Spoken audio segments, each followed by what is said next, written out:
Welcome back, everybody. I'm JDeMonkey. We're back here in DayZ 1.10, and today we are talking about the hotfix coming in for all platforms, PC, PlayStation, and the Xbox.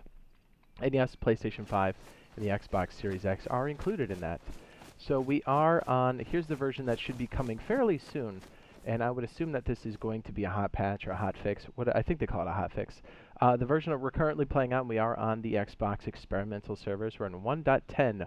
153.593, and we'll go over some of those changes, and I'll show you that I'm on the Xbox, and that's what's coming through. So, okay, so we've been playing this quite a bit over on official servers. We have been playing on the Series X.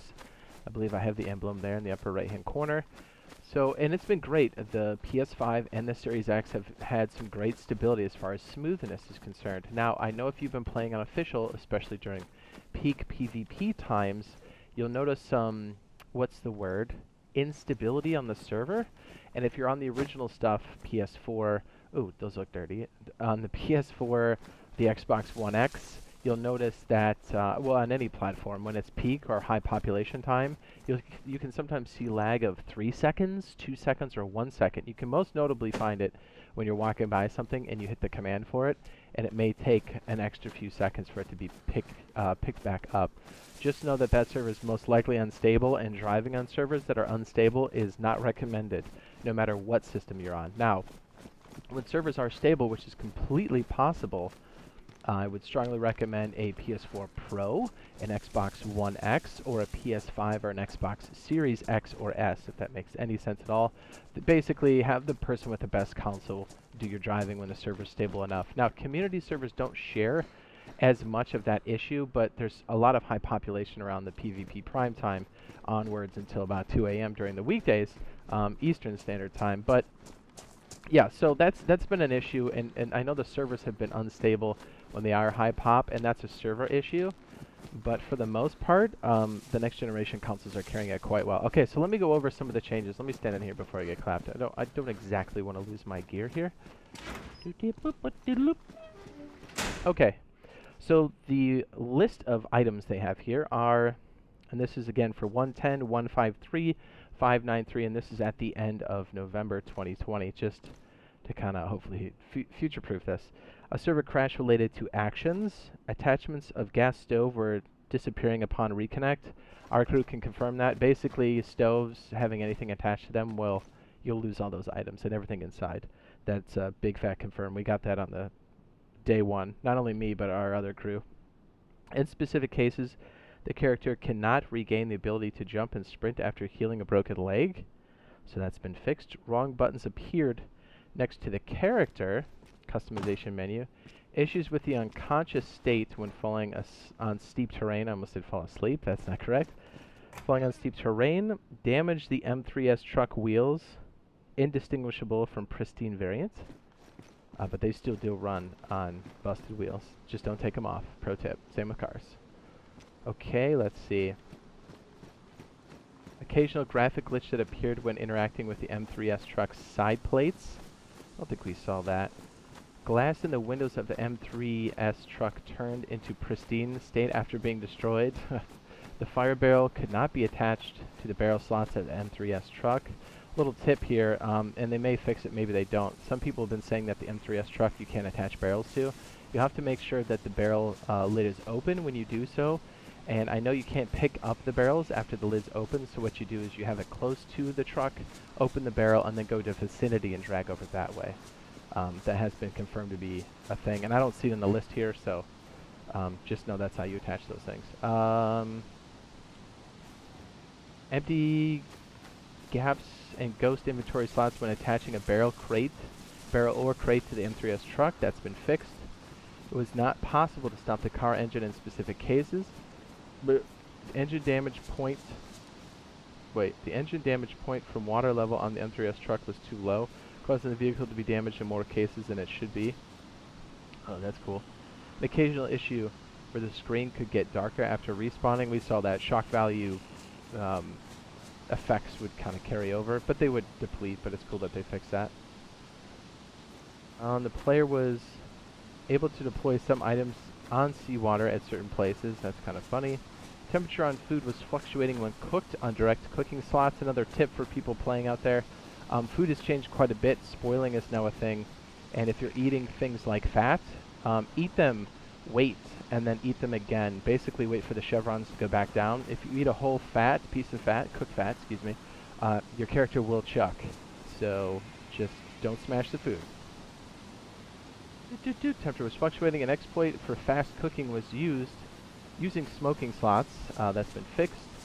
Broken reflectors on the Sarka 120 did not change their texture properly. The radiator of the Sarka 120 could not be seen unless you opened the trunk of the car. That's funny. Liquid could be poured or drained to and from closed barrels. That's been fixed. The actions for draining pouring liquids could not be switched while prone, and it was possible to build territory flagpole with three long wooden sticks, and that's been changed. If you didn't know, and again, there's a few more changes here. Flagpoles are going to be important for your bases sticking around long term. Anything, whether it be things on the surface. If you want things to persist a bit longer, your best chance is to bury those said items. And change, the wetness of an item no longer affects its weight. That's cool. Improve the off-road performance of the ADA 4x4, thank goodness. That's seen some tweaking over the years. Lowering the transfer of damage from reflectors to surrounding zones. On the Sarka 120, reflectors. Are you talking about the side panels? Yeah, that might be what that is. It could be a language or translation thing. The player should not look at the car to be able to stop the engine.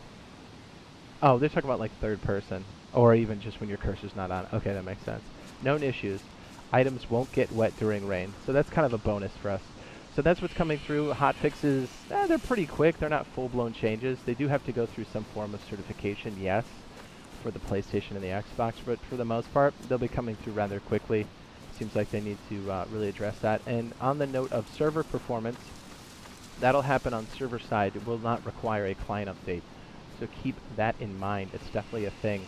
And we'll be on the lookout for it. I know they did server maintenance relatively recently, I want to say, but we still have seen some lag issues. Mostly you'll see it from very large bases on official servers and during prime time. It seems like anything high population and with a lot of bases can really slow down performance, but it's not always the case. But again, keep in mind that if you're trying to drive, don't do it during high population times. Otherwise it drives fine, especially on the new stuff. So that's definitely a thing right now, so be on the lookout for that, because I know we've done a couple different things talking about driving and how good it was for us on experimental, and it was, but there was something with that update, so we're hoping there's something else that they bring along with us, or bring along with this change that's going to help with some of those performance issues, because when it's running great, I mean, we ran multiple people in different geographical locations with different Xboxes on these servers, on the official servers here, and we had no problem. Like, we did a whole video on it, and it was great. Different Xboxes, like, I'm driving on an Xbox Series X, so it was great for me. They may have seen performance dips, but the car didn't, like, go all over the place like it does on the original stuff. So, basically what I'm saying is, when the server gets dialed in, it's going to be good gaming. So, it's already good now. By the way, I have a lot of people still asking me, has the loot been fixed from 109? Absolutely it has. So, if you're waiting to come back, now's the time. There is occasional desync, but it's of a weird kind. We're not really able to identify it quite yet, but it doesn't happen nearly as bad as it has been in the last, I don't know, 4 patches or so. Ooh, wait, yeah, 4 patches, 106? Yeah, 4 patches. Anyways, if you've been waiting, now's a good time to come back. You won't be disappointed. The official servers are definitely loaded with action. And yeah, hopefully we'll see you in the next live stream / video. Be sure to drop a like if you found it useful and helpful. You can always see us playing out here on official over on the Xbox. Basically the same experience for PlayStation and Xbox. So yeah, hopefully we'll see you there. And if you're not subscribed, consider if you think that's something you're going to watch. And yeah, we'll see you in the next live stream. Love you. Bye! It's nothing like just popping a gas station in game and then waiting for somebody to show up, right? Yeah. Do I have a blaze on my back? Oh, it's a repeater. I should have shot with that. Hard mode, engage. Come on, you gotta love that sound, right? Trick or treat!